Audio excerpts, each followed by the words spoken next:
Karachi Sindh vision ऐं सिगा माण्हुनि ताईं ॼाण पहुचाइण लाइ लेक्चर्स खे मुख़्तलिफ़ किताबनि जी शकिल ॾियण जो फ़ैसिलो करे वरितो आहे।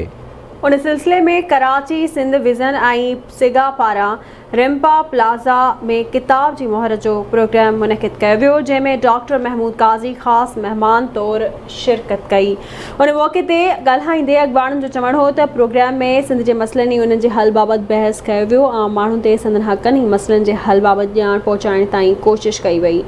उन्हनि जो वधीक चवणु आहे त माण्हुनि ताईं ॼाण पहुचाइण लाइ मुख़्तलिफ़ लेक्चर्स खे किताब जी शक्ल में आंदो आहे, जंहिंसां आम माण्हुनि खे लाभ हासिल थींदो।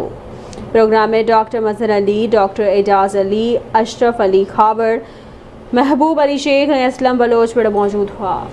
त अॼोको प्रोग्राम हक़ीक़त में असांजे तालीम इदारनि लाइ ऐं तालीम लाइ पॉलिसी ठाहिण लाइ तमामु अहम आहे।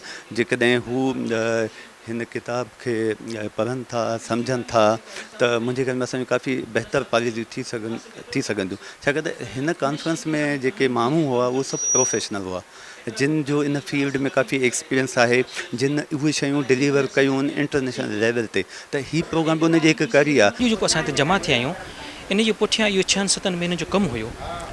उहो कमु जॾहिं असां पूरो कयोसीं त अॼु अची असां पंहिंजो किताब प्रेज़ेंट कयो आहे, माण्हुनि खे ॾिनो आहे, डिस्कस कयो आहे इन ते, ऐं असां उमेद था कयूं त इहो सफ़र जेको आहे सो अॻियां जारी रहंदो।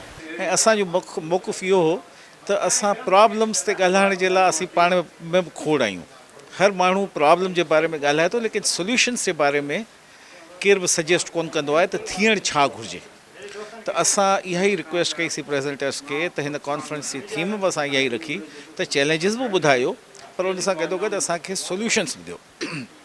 असांखे ॿुधायो त छा थियणु घुरिजे जो असांजी हायर एजुकेशन बहितर थिए, असां बहितर स्टूडेंट्स पैदा करे सघूं, छाकाणि जो असांजो मुस्तक़बिल असांजा ॿार आहिनि। करोना जे करे माण्हू ॾाढो घटि था निकिरनि, SOPs खे फॉलो करायो अथसीं, तव्हां पाण ॾिसो था पिया।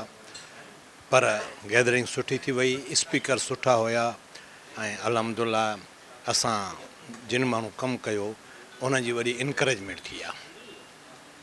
इंशाअल्लाह वरी इन कम खे हलाईंदासीं ऐं वरी ॿी कॉन्फ्रेंस कंदासीं, वरी ॿियो किताब ईंदो मार्केट में इंशाअल्लाह। सिंध जी जेके भलाई लाइ बहितरी लाइ उन ते गॾिजी कमु कयूं ऐं सिंध जा जेके इशूज़ आहिनि उनखे हाईलाइट कयूं ऐं उन जी बहितरी लाइ ऐं असांजो कॉमन मैन जेको ग़रीब माण्हू आहे उन लाइ माण्हुनि खे जेको आहे अवेयरनेस ॾियूं एजुकेशन ते, या उन्हनि जा जेके राइट्स आहिनि त उन्हनि खे ख़बर पए त उन जा राइट्स कहिड़ा आहिनि। वॾनि जेके एक्सपर्टीज़ हुआ उन्हनि पंहिंजा मक़ाला असांखे ॾिना, उहे असां किताब जी सूरत में छपिराए तव्हांजे अॻियां पेश कया आहिनि।